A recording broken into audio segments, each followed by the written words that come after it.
part. Moving on to the performance side of things, the Samsung Galaxy S10 had that Qualcomm Snapdragon 855 chipset, octa-core CPU, Adreno 640 GPU, and 8 gigs of RAM on each of the model of this device. You had a 128 gig model, and then a half a terabyte model, which I didn't even know about, and the micro SD card slot, which is crazy. Now, when you look at the RAM on this phone, you look at the RAM on the S21, exactly the same amount of RAM. There's no difference, it's the same amount of RAM. You are getting the newer chipset though, so keep that in mind. The S21 should theoretically be faster, but here's the thing, the Samsung Galaxy S10 is still more than enough fast, it's still more than enough speed for me. I'm not somebody who uses a phone like crazy, obviously I use my phone like crazy, but I'm not somebody who plays a bunch of games on my phone or anything like that, but I like having the opportunity to do so. I like having the back of my mind that, if I really wanted to do something on my phone, I could do it, it wouldn't hang up or anything like that. The Samsung Galaxy S10 is still one of those devices. If you're somebody who needs a phone, for day-to-day tasks, you want to go on Snapchat, you want to text people back,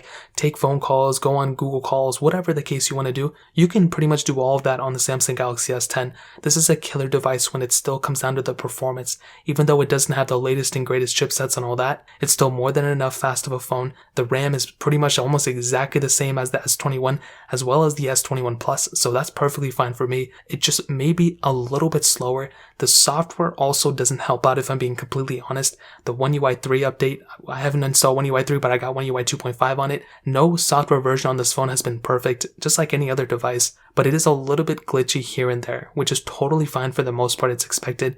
So when it comes down to it, you're going to be getting, and it's still an extremely fast phone.